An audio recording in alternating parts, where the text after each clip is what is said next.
Hi, Taylor. I just got done watching your video and I just recorded my video and I was very passionate because my hands were all over the place. So I'm going to try not to wave my hands around. So I totally missed, and I read it numerous times, the prompt when the principal called it our problem. That's pretty sad.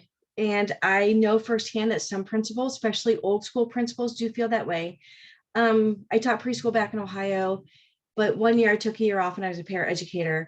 And the principal of the school had the learning center way at the back of the school, and she never came down. And she actually, the news were going to be the news channel, what have you, they were going to be at our school, and she pretty much said, "You guys don't need to be there today at the assembly." So for some old school teachers, it is a problem, and that's really sad, but it's really nice to see that that mindset is slowly disappearing.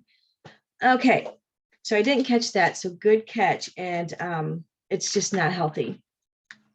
Okay, Miss Diaz, I did not agree with her. However, listening to a couple of other student or peers posts, I do see that maybe at the beginning, if they're younger students and they're just new to school and the school setting, maybe grouping them like that in the high, low, and middle, just to kind of get them comfortable with each other may work, but I'm still not convinced. It's not that hard to accommodate lessons to meet everyone's needs. And when you have students that may get bored or disengage because they're waiting for the students that are struggling, we can use them to our advantage. They can go around the classroom and maybe be a helper to some of the students.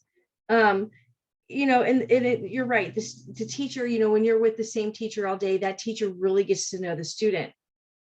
But if we could, if the students can change teachers, there might be a good fit. There might be a teacher that a student just doesn't gel with, but there might be another teacher that they do gel with. So maybe even allowing, getting, like Mr. Yang said, an inclusive, unique environment.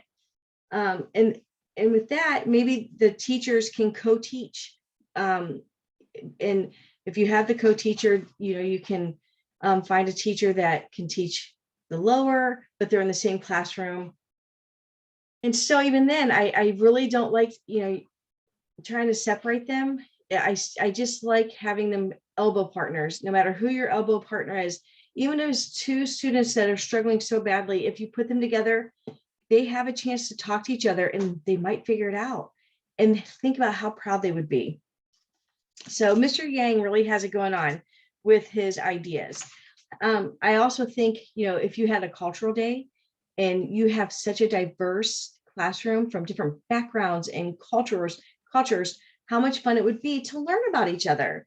And I think that, the children are going to learn empathy and they're just really going to do well. And I think every student, ones that need to come to the Learning Center and ones that don't need the Learning Center, I think they're all going to do very well grouped together with Mr. Yang or teachers like Mr. Yang.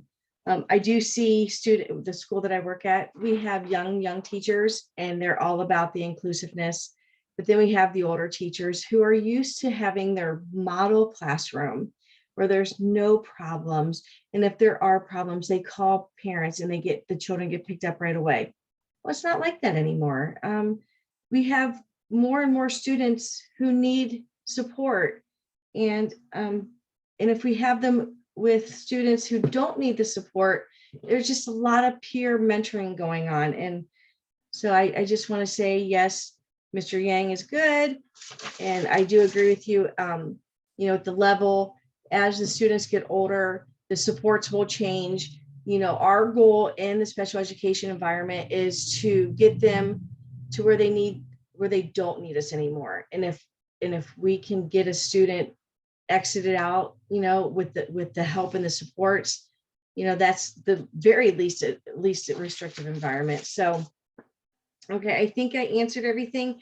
I had a quote. I really like this quote that I got from one of my sources, and it's very important that first and foremost, we realize that special education students are gen ed students. They're one and the same. You know, some just need more support than others. Thanks, Taylor. You have a good rest of your evening.